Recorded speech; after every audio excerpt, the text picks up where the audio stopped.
সম্প্রতি কলকাতায় assembly of god চার্চের প্রেক্ষাগৃহে অনুষ্ঠিত মাদার টেরিজাকে নিয়ে উপলব্ধি শীর্ষক এক আলোচনায় অংশ নিলেন নবীন চাওলা। নবীন চাওলা ভারতের ভূতপূর্ব মুখ্য নির্বাচনী কমিশনার। তিনি মাদার টেরিজাকে নিয়ে একটি গ্রন্থ রচনা করেছেন। এই গ্রন্থ রচনা করতে গিয়ে মাদার টেরিজাকে নিয়ে যে উপলব্ধি হয়েছে তা শ্রোতাদের মধ্যে ভাগ করে নেন তিনি শ্রোতাদের বিভিন্ন প্রশ্নের উত্তর দেন। রীতা ভিমানী এই অনুষ্ঠানের সঞ্চালক ছিলেন।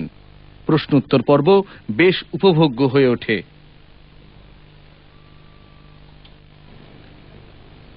As her biographer, I would find that there were several mysteries that lent themselves to no easy answers. Mother Teresa was not qualified in academic terms. She never went to university. Her studies were largely confined to the scriptures, and yet she was able to set up hundreds of schools that lifted poor children from a desolate life in the streets. She provided a safety net for the homeless by opening feeding centers and soup kitchens. She started Shishu Bhavans for infants that the sisters and brothers found abandoned in the streets. There were homes for the terminally ill so that they were not alone when they died. And nor were all these centers in the poorer parts of the world. There were many in the affluent West where loneliness and despair was a sickness that she compared to leprosy. We can well imagine Kolkata from the point of view of Eastern Europe in 1928. The journey from Albania to India would have seemed inconceivable. In those days, missionaries never returned home. To leave her tightly knit family for a most uncertain future in a land of whose language, customs, traditions she knew nothing was at the very least foolhardy. But she was Agnes in those days. She never recorded any doubts about that decision, even in her later years. She learned that the only way to India where she could serve was through the Loreto order of teaching nuns, which was at that time headquartered in Kolkata. Her route, however, lay through the heart of the order in Ireland. She went to Ireland. She had no English. She knew no English at that time. She learnt a little bit of English. From Zagreb, she travelled by train and ship to Dublin, and then from Dublin on to Mumbai, and from Mumbai on the Bombay Mail, she steamed into Howrah station in 1929, an 18-year-old at that time. She said to me, as she said to many others before and after, that it was a lesser wrench for her to leave her mother's home than it was to leave the Loreto convent in Entally. In her 20 years as a Loreto nun, first as a teacher, then as a principal, she developed the discipline of the order. In its most simple senses, her life was regulated by the ringing of the school bell. Here there was order and security, and also some exposure to the poor, as many of her wards were orphans and children of poor parents, because as the principal of the St. Mary's School, that was a school within the Loreto convent of Entally that at that time had orphans and poor children. And she learned very soon to be able to speak Bengali with ease. And she was often, because there was another Therese, who had also taken the same name, and so that there should be no confusion with that Therese, who went on to be in the Loreto convent in Middleton Row. Mother Teresa was called the Bengali Teresa because of her fluency in the language. She was happy in her work, but as her biographer, I feel that she was restless too, because from the classroom window which she taught every day, there were the slums just below them. And I think that she began to feel that her vocation lay there, but she didn't know how to get there. Because when you join an order like the Loreto nuns, you can't easily, you can leave the order if you choose, but you can't remain a nun and leave the order and then start working in the slums.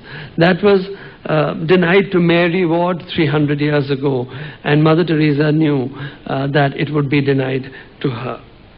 But Mother Teresa felt that that is where her vocation lay, not in the convent, but in the streets and the slums. She wanted to get there with her vows intact, but she didn't know how. Her superior general in Loreto, whom she wrote to, gave her the nod to try. And Father Van Exum, who was her spiritual confessor and whom some of you would know, and who was very kind to me when I was writing the biography because he helped me so much, he told her the path and encouraged her. He never discouraged her. And she did apply to the Archbishop of Calcutta and finally to the Vatican.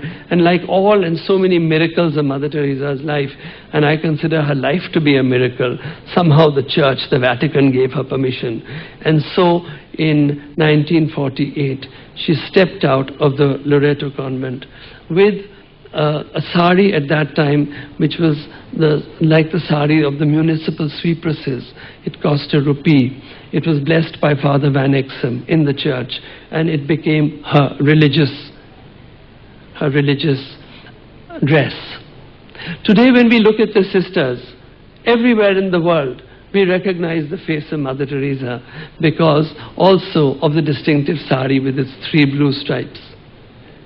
But put Mother Teresa in the streets of Calcutta in 1948, not looking like a European, not looking like an Indian, not looking like a nun, not wearing the Western habit of a nun, not wearing shoes, and wearing rough sandals and a sari, no helper, no companion, no money to speak of by choice. The Loreto nuns did want to give her money, but she felt that since she espoused a life of poverty, she refused them money, and then you can imagine that she didn't know where to go. So the slum that she used to look at outside her classroom window, she went there, picked up a stick, wrote, because there was no blackboard, there was no classroom, there were lots of kids running around, but there was no schools in those days for them. And so she took up a stick and started writing the Bengali alphabet in the mud on the ground. And slowly, when people recognized goodness, a chair came from there, a table came from there, a blackboard came. Teachers came to volunteer, and her little school became a reality. But that school was only good for Moti Jheel, and there wasn't a school in Entali, and there wasn't a school in other parts, or Tengra. So she started a school there.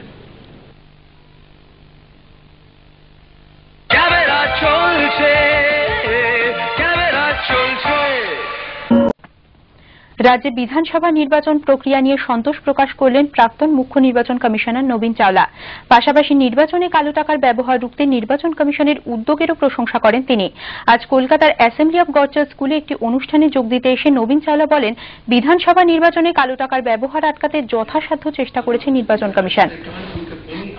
Everything from the election point of view is going very well. Well, you know, I think that the Election Commission is doing its very best. It has engaged people from the Income Tax Department. We have expenditure observers, we have other observers, and the district magistrates and the SPs. Very strict instructions have been given.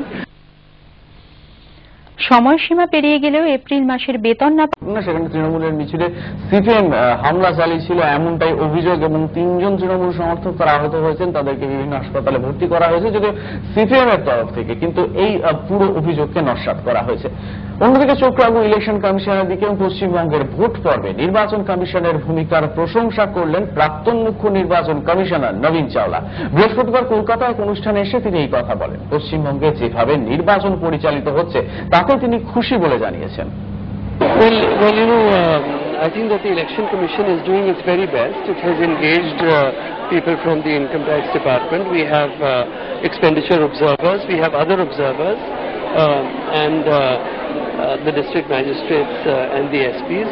Very strict instructions have been given, and maybe we have not been able to eliminate it, but wherever the Election Commission and its officials have got information, they have acted on that very promptly. অন্যদিকে বেশ কয়েকটি জায়গায় নির্বাচন রয়েছে কালকে এবং তার আগে নিরাপত্তার প্রাক্তন মুখ্য নির্বাচন কমিশনার নবীন চাওলা মাদার টেরিজাকে নিয়ে একটি বই রচনা করেছেন। বই বিক্রির সমস্ত টাকা মিশনারিজ অফ চ্যারিটির তহবিলে জমা হবে। এই উপলক্ষে অ্যাসেম্বলি অফ গড চার্চ প্রেক্ষাগৃহে আজ এক আলোচনা চক্রের আয়োজন করা হয়। আজকের প্রেক্ষাপটে মাদার টেরিজার প্রাসঙ্গিকতা শীর্ষক এই আলোচনায় নবীন চাওলা ছাড়াও অংশ নেন সিস্টার নির্মলা, সিস্টার প্রেমা ও অন্যান্য বিশিষ্ট ব্যক্তি। বিশিষ্ট চিন্তানায়ক, বৈজ্ঞানিক সমাজতন্ত্রের উদ্গাতা কার্ল মার্কসের 100 রাজ্যে যে প্রক্রিয়া নির্বাচন হচ্ছে তাতে খুশি প্রাক্তন কমিশনার নবীন চাওলা। আজ কলকাতায় এক অনুষ্ঠানে এসে নবীন চাওলা জানালেন, এই রাজ্যে নির্বাচন যে সুষ্ঠুভাবে সম্পন্ন হচ্ছে তার সম্পূর্ণ কৃতিত্ব দিতে হবে নির্বাচন কমিশনকে। I think the Election Commission is doing very good. The Election Commission is doing its very best. It has engaged people from the Income Tax Department. We have expenditure observers. We have other observers and the district magistrates and the SPs. Very strict instructions have been given. Vote শেষ হলেই পেট্রোপণ্যের দাম বাড়াচ্ছে কেন্দ্র। রাজ্যে বিধানসভা নির্বাচন প্রক্রিয়া নিয়ে সন্তোষ প্রকাশ করলেন প্রাক্তন মুখ্য নির্বাচন কমিশনার নবীন চাওলা। পাশাপাশি নির্বাচনে কালো টাকা ব্যবহার রুখতে নির্বাচন কমিশনের উদ্যোগেও প্রশংসা করেছেন তিনি।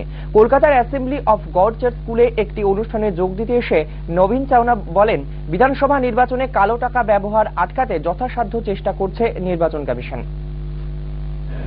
Everything from the election point of view is going very well. Well, I think that the Election Commission is doing its very best. It has engaged people from the Income Tax Department. We have expenditure observers. We have other observers and the district magistrates and the SPs. Very strict instructions have been given. পঞ্চম দফার ভোটের আগে গতকাল বর্ধমানের রায়না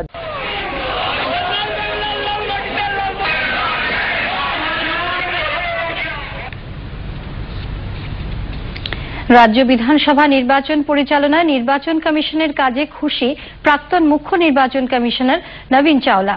আজ কলকাতায় এক অনুষ্ঠানের ফাঁকে তিনি সাংবাদিকদের বলেন, নির্বাচনে কালো টাকার ব্যবহার রুখতে ব্যয়ভার সংক্রান্ত পর্যবেক্ষকরা কড়া নজর রাখছেন।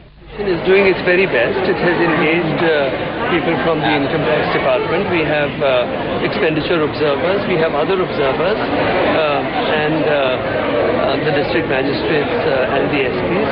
Very strict instructions have been given, and maybe we have not been able to eliminate it, but wherever the Election Commission and its officials have got information, they have acted on that very promptly, and so it has certainly acted as a very strong deterrent to good behavior.